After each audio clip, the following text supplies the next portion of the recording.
Hello everyone. Welcome to my channel, where I share with you some practical wisdom from the ancient Stoic philosophers. Today, I want to talk to you about a topic that is very important for your emotional well-being: self-compassion. What is self-compassion, you may ask? Well, according to Dr. Kristin Neff, a pioneer in the study of self-compassion, it is extending compassion to one's self in instances of perceived inadequacy, failure, or general suffering. It consists of three main elements: self-kindness, common humanity, and mindfulness. Self-kindness means being gentle and understanding with yourself, rather than harsh and judgmental when you face difficulties or make mistakes. Common humanity means recognizing that you are not alone in your struggles, but part of a larger human experience that is imperfect and vulnerable. Mindfulness means being aware of your feelings and thoughts, without suppressing or exaggerating them, and accepting them as they are. Sounds simple, right? Well, not really. In fact, many of us struggle with self-compassion, especially in our modern society, where we are constantly bombarded with unrealistic expectations, comparisons, and criticisms.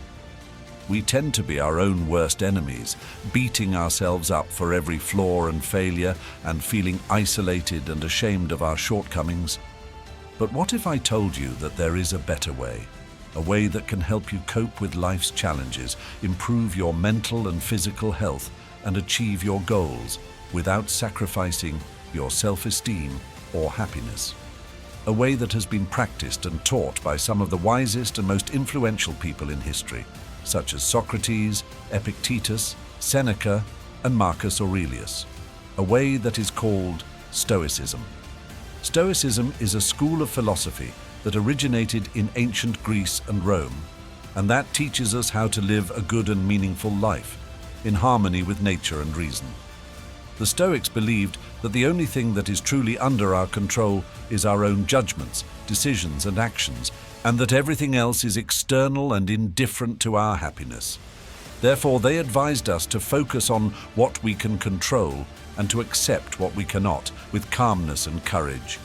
But how does Stoicism relate to self-compassion, you may wonder? Well, the Stoics were not cold and emotionless robots, as some people may think. They were actually very compassionate and empathetic, both towards themselves and others. They understood that human beings are not perfect and that we all make mistakes and suffer from time to time. They also knew that being kind and forgiving to ourselves is not a sign of weakness, but of strength and wisdom.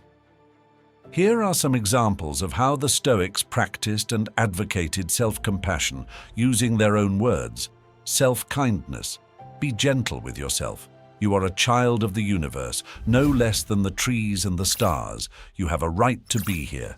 And whether or not it is clear to you, no doubt the universe is unfolding as it should. Marcus Aurelius. Meditations. Common humanity.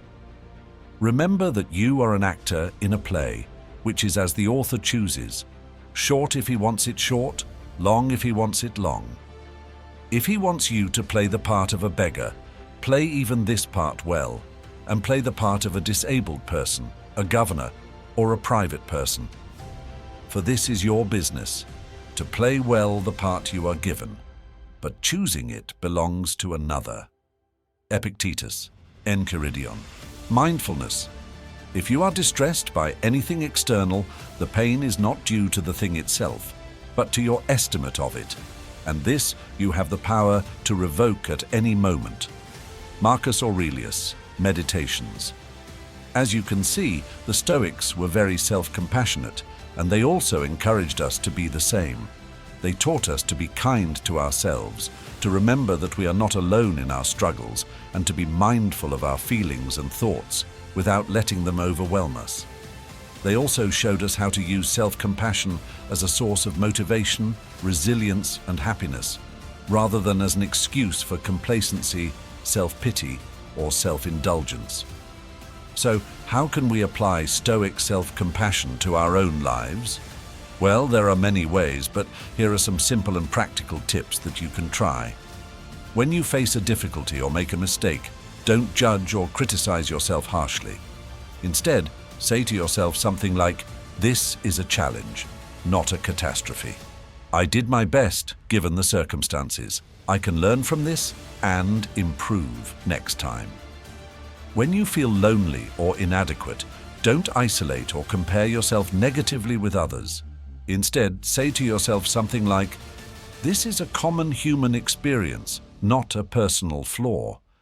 I am not the only one who feels this way. I have many strengths and qualities that make me valuable and worthy." When you are stressed or overwhelmed, don't suppress or exaggerate your emotions. Instead, say to yourself something like, "This is a natural and temporary reaction, not a permanent state. I can observe and accept my feelings without being controlled by them. I can choose how to respond to them in a constructive and healthy way." By practicing these tips, you will be able to cultivate Stoic self-compassion and enjoy its many benefits. You will be able to cope with life's challenges, improve your mental and physical health, and achieve your goals without sacrificing your self-esteem or happiness. You will also be able to be more compassionate and empathetic towards others and to contribute positively to the world. So, what are you waiting for? Start practicing Stoic self-compassion today and see for yourself how it can transform your life for the better. And remember, as Epictetus said, don't demand or expect that events happen as you would wish them to. Accept events as they actually happen. That way, peace is possible. That's it for today's video. I hope you enjoyed it and learned something new. If you did, please give it a thumbs up, share it with your friends, and subscribe to my channel for more videos like this.